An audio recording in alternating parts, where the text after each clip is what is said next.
Assalamualaikum warahmatullahi wabarakatuh. Waalaikumsalam warahmatullahi wabarakatuh. Saya akan menyampaikan program rencana tindak lanjut dari video pembelajaran permainan bola voli yang minggu lalu pernah saya buat. Di sini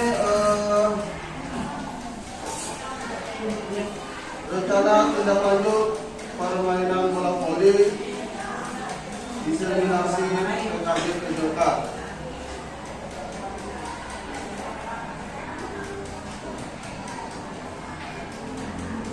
Latar belakang PJK berperan penting dalam pengembangan keterampilan motorik, sportivitas, dan karakter.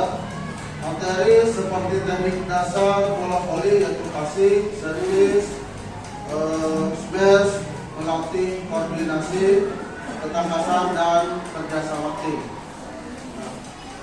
Selanjutnya tujuan program memperkuat pemahaman siswa tentang teknik dasar permainan bola voli, meningkatkan keterampilan motorik siswa dalam melakukan gerakan dasar bola voli, dan yang ketiga membantu siswa mengembangkan kepercayaan diri dan keterampilan kerjasama melalui latihan dan evaluasi yang berkelanjutan.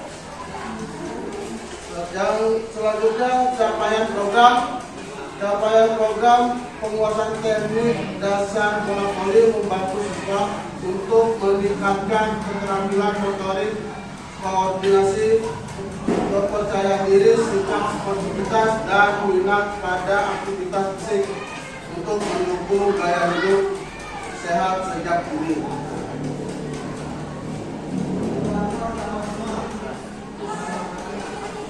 Selanjutnya langkah-langkah dan hasil yang diharapkan untuk tiap tujuan. Tujuan pertama, memahami dan mempraktikkan teknik dasar. Pertama, penjelasan teknik dasar. Nanti saya menjelaskan teknik dasar dalam permainan bola voli itu seperti apa. Selanjutnya, mendemonstrasikan teknik dasar. Saya mempraktikkan teknik dasar itu. Contoh, passing bawah, gerakannya seperti ini. Passing atas, tangannya harus di atas, bukan ke bawah. Selanjutnya latihan individu. Nanti siswa-siswa atau peserta didik itu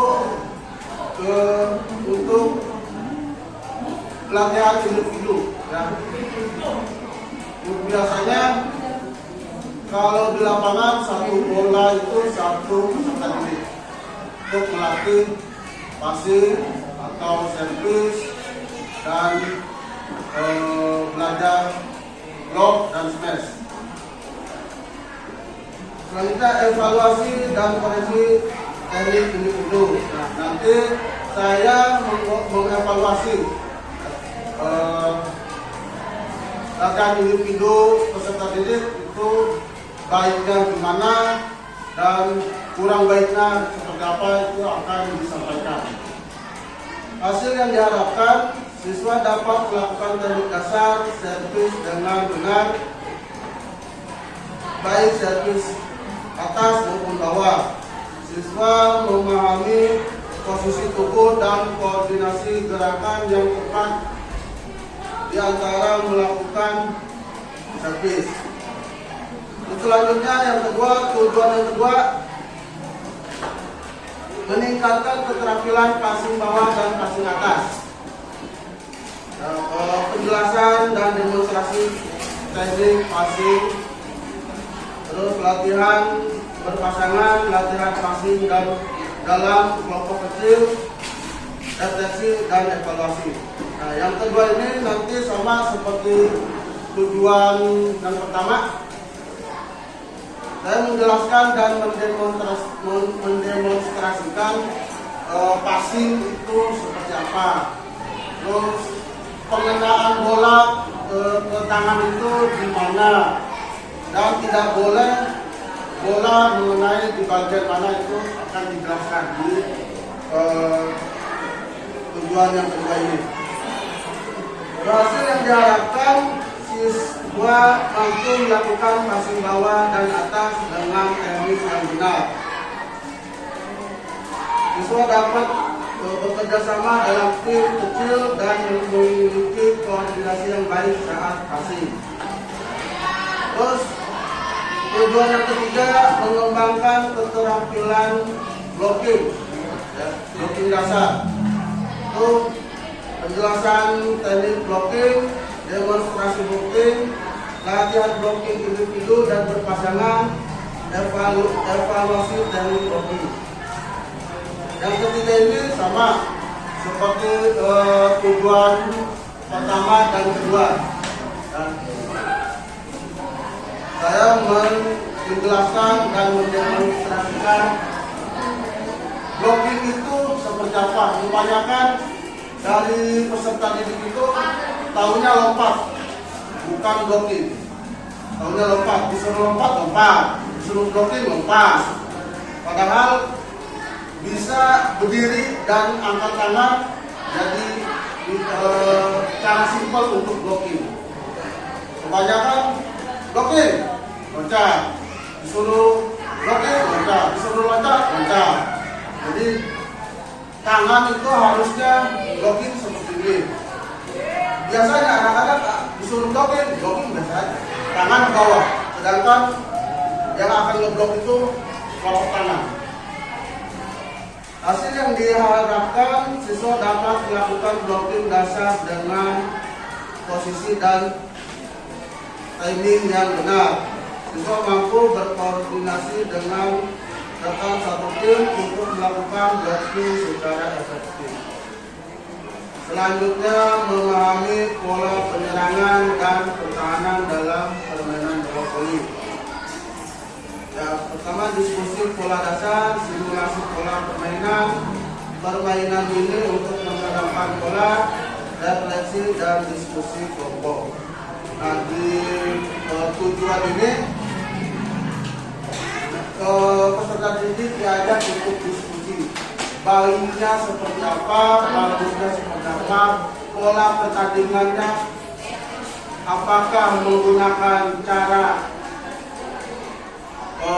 dua yang blocking, satu smash, sisanya jaga-jaga, atau semuanya pakai sistem bertahan, 3 atau 4 blocking, satu libero atau yang menerima bola, sisanya jaga-jaga. Hasil yang diharapkan, siswa memahami pola dasar penyerangan dan pertahanan dalam bola voli. Siswa mampu mengaplikasikan pola-pola tersebut dalam permainan dan koordinasi tim yang baik. Tujuan yang terakhir, melatih kekompakan tim dan mengaplikasikan teknik dasar dalam permainan sederhana. Yang pertama, latihan dalam tim kecil, penekanan pada kerjasama dan komunikasi, evaluasi kerja tim, dan sesi refleksi. Jadi tujuan yang terakhir ini, kebanyakan anak atau peserta didik disuruh komunikasi. Contoh, ketika bola bingung antara maju dan tidak maju, itu biasanya peserta didik ngelepas saja, satu lepas, satu bingung untuk ambil. Nah, saya sering ketika latihan voli di hari Sabtu itu sering teriak, ngomong, bisa pakai bahasa Indonesia, lepas atau ambil, atau kalau mau keren sedikit pakai bahasa Inggris, lost, tag. Kalau nggak bisa pakai bahasa daerah, kalau Jawa jukut, ambil, kalau Sunda ngalah, rokok, dan gitu. Nah, gitu. Hasil yang diharapkan, siswa mampu bekerja sama secara efektif dalam sistem dan menerapkan teknik dasar dalam permainan. Siswa meningkatkan kemampuan komunikasi dan koordinasi dalam situasi permainan nyata. Selanjutnya,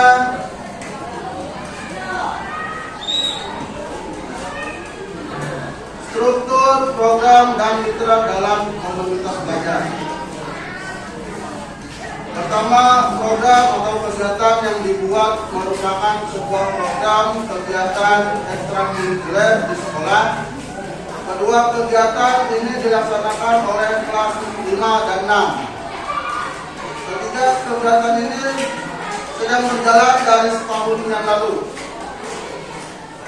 Selanjutnya, beberapa mitra yang dapat dilibatkan yaitu kepala sekolah, rekan guru, dan orang tua siswa.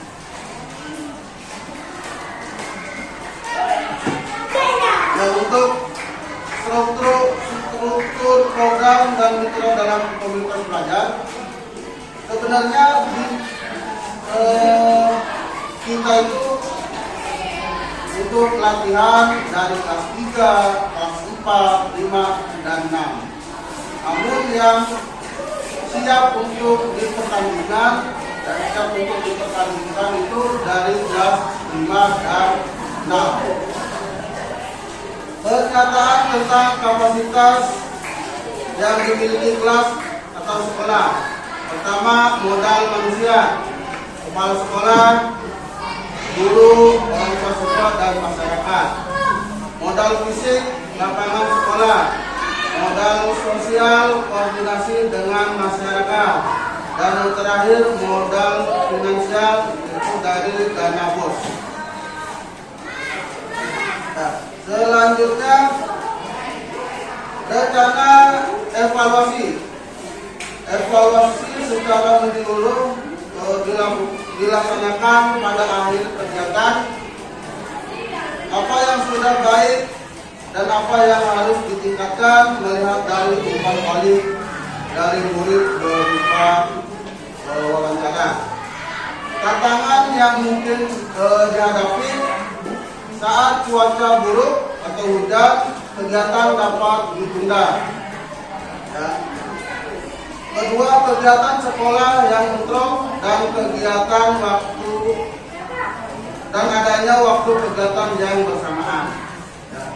Nah, untuk tantangan ini, cuaca buruk hujan bukan berarti dihentikan, namun ditunda bisa dijadikan evaluasi sementara. Ketika latihan harus seperti apa dan ketika tidak latihan harus seperti apa.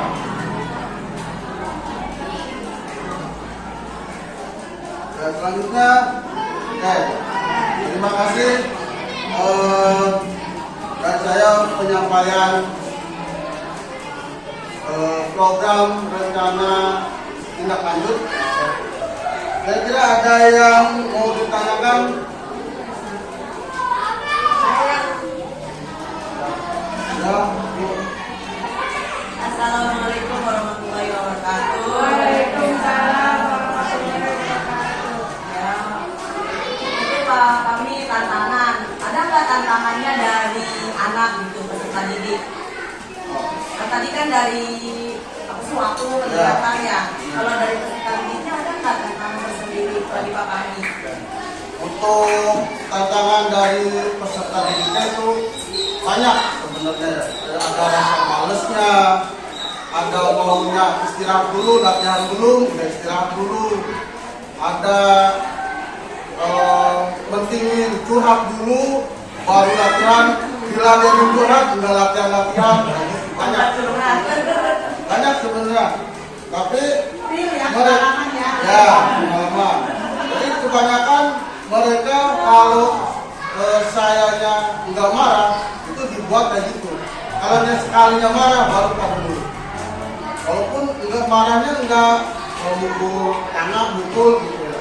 Cuma nada ditinggiin atau mata ada melotot, walaupun nggak bisa melotot, kan? Tapi mereka udah ngerasa, oh ini udah terlaluan nih, udah terlaluan. Akhirnya akhirnya bisa fokus aja. Kadang ada juga malesnya itu gini, mereka mungkin mau istirahat ya, dari Senin sampai Jumat sekolah Sabtu ya, kali niatnya cuma nengok, mungkin dia males ya, untuk latihan cuma nengok. Kebetulan ketemu saya, mau nggak mau kan harus latihan, padahal cuma nengok doang, ada yang latihan ada yang enggak. Ya paling kebanyakan males belajar. Dan ada yang lain. Ya silakan. Ya bangun dulu, silakan.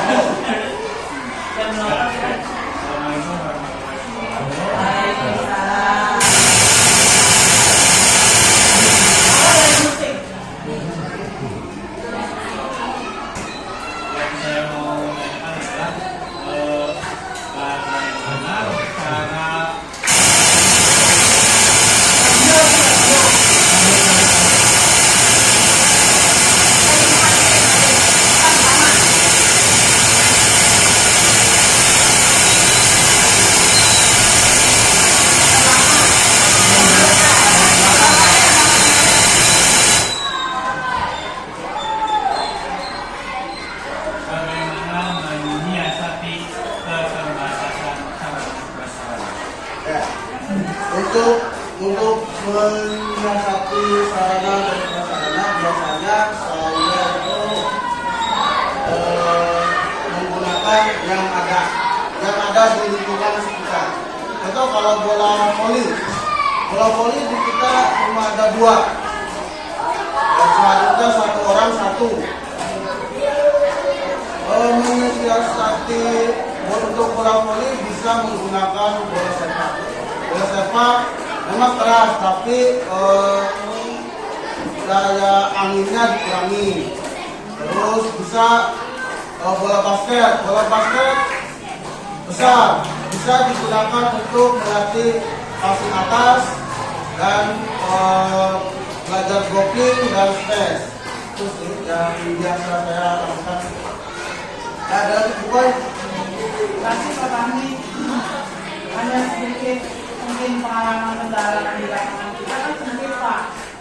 Setelah berbenturan dengan anak-anak di luar, kemudian Pak Tami sedang pembelajaran, kemudian sebenarnya mengganggu yang siuran-siuran gitu, itu kendalanya gimana antisipasinya Pak? Saat pembelajaran Pak Tami, kemudian ada yang pos mereka, ada yang putaran siklus pagi dan siang. Jadi kalau itu mirip-mirip ya, menyesuaikan, memanfaatkan lingkungan yang ada. Kalau voli sedang latihan di sebelah kanan misalkan, yang lagi biasanya lalu lalang atau melihat, kalau melihat tidak jadi masalah. Biasanya yang jadi masalah itu yang bulan manggil itu, atau yang main bola. Diarahkan jangan di sebelah sini, di sebelah sana ada yang lebih kosong, ada yang lebih luas, hanya sebelah sana. Ya saya atau yang latihan voli itu lebih bisa fokus dan bisa tenang di latihan. Ya silakan. Waalaikumsalam warahmatullahi wabarakatuh. Apa saja yang menjadi ciri-ciri program ekstrakurikuler dan siapa saja yang terlibat di dalamnya? Nah, siapa saja yang apa ciri-ciri program ekstrakurikuler dan siapa saja yang terlibat dalam pelaksanaannya? Ciri-cirinya itu kegiatan yang dilakukan oleh kelas 5 dan kelas 6. Kalau di kita yang sedang berjalan itu kegiatan dari kelas 3, 4, 5, dan 6. Kenapa dia hanya dicantumkan hanya kelas 5 dan 6? Karena kelas 5 dan 6 itu lebih siap untuk bertanding. Sedangkan kelas 3 dan 4 masih proses latihan dasar dan sebagainya. Terus siapa saja yang terlibat dalam kegiatan ini, bisa dari kepala sekolah, bisa dari rekan guru, orang tua siswa dan masyarakat. Ada lagi yang mau ditanyakan? Tidak? Kalau tidak ada yang ditanyakan lagi, saya akhiri penyampaian program rencana tindak lanjut ini. Dengan taufiq wal hidayah. Wassalamualaikum warahmatullahi wabarakatuh. Waalaikumsalam warahmatullahi wabarakatuh.